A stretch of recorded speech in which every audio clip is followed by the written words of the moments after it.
Alright class, so today we're going to be going over the Mayflower Compact and the Virginia House of Burgesses. Now, I know y'all don't want to be looking at me for the entire portion of this lecture, so what I did was I made a storyboard out of this.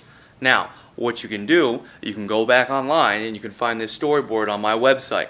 So, if you have any questions, you can reference the storyboard and hopefully that'll help jog your memory. Alright, here we go.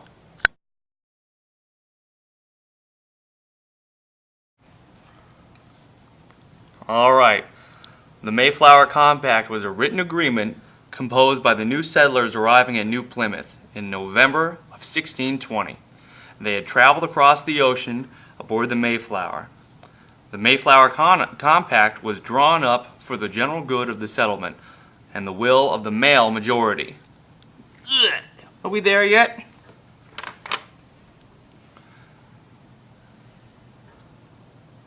It was the general consensus, or the idea of the male majority, that a social contract was necessary for them to survive. Somebody got the bright idea that all 41 male members should sign the compact. Hey, all 41 of us should sign. What about us? The compact was the first written law of the new land.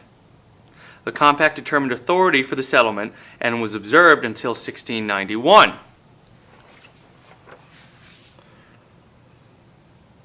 The settlers were aware that other settlements had failed or disappeared.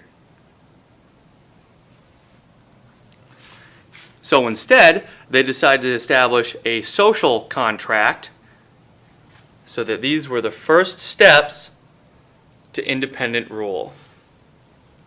Now, the original document. Here we go. In the name of God, amen. We whose names are unwritten, the loyal subjects of our dread sovereign Lord King James, by the grace of God, of England, France, Ireland, King, defender of the faith, and having undertaken the glory of God and advancement of the Christian Church, and honor of our king and country, a voyage for the plant the first colony in the northern part of Virginia. Do by these present solemnly and mutually in the providence of God and one another, covenant and combine ourselves together into a civil body politic for our better ordering and preservation, and furtherance of the ends aforesaid, and by virtue hereof to enact, constitute, and frame such just and equal laws, ordinances, acts, constitutions, and offices, from time to time, as shall be thought most meet and convenient of the general good of the colony, unto which we promise all due submission and obedience. In witness thereof, we have hereunto subscribed our names at Cape Cod, the 11th of November, in the reign of our sovereign Lord, King James of England, France, and Ireland, the 18th of Scotland, and 54th Anno Domini, 1620.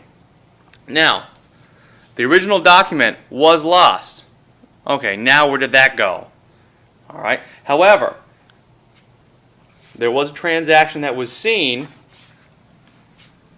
in Mount Relations and William Bradford's journal on Plymouth Plantation, and these are accepted as accurate.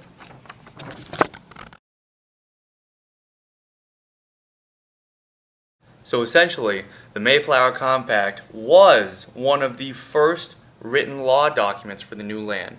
It determined who had authority and who held power in the new America. Now we're going to move on to the Virginia House of Burgesses. Enjoy. Alright, the Virginia House of Burgesses. Now in an effort to attract more settlers, the Virginia Company in London, the VCL, which were a bunch of fat cats, felt that the colonists would show more initiative in running the land if they had an ownership stake in the territory. So, the VCL fat cats figured, maybe we should let the colonists have some control over the land. This ended the monopolization of their land ownership.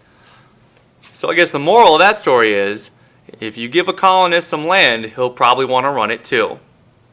It would be nice to own this land I work. Another step that they took was the adoption of English Common Law, or ECL.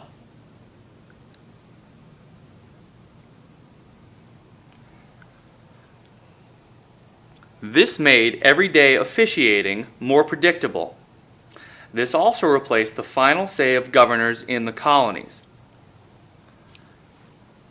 Another step was that a literal boatload of marriageable women were sent to the colonies. A wife could be procured for 120 pounds of tobacco. Now, I don't know if this was equal to their average weight at the time. Sources are sketchy. I guess the further moral of this story is that if you give a colonist some land, he'll probably want to run it. And then he might want a woman to help him run it. But he'll be out of tobacco, I guess. This infusion of the fairer sex was an effort, according to the Virginia Company, to stabilize colonial life. Finally, the company tried to make the government more responsive by assembling the House of Burgesses, or landowners. Burgesses is just a fancy way of saying landowner. In July of 1619, the first assembly like it in the new America was made. However, it was cut short due to a malarial outbreak. The goal of the House of Burgesses was to create and uphold legislation for the colony. However, these were subject to veto by the governor, council, and ultimately by the directors in London. The important part of this is that such a legislative body was non-existent in any Spanish or French colonies of the day.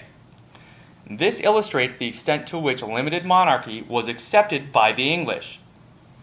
To vote in the Burgesses, you had to be a landowning male of at least 17.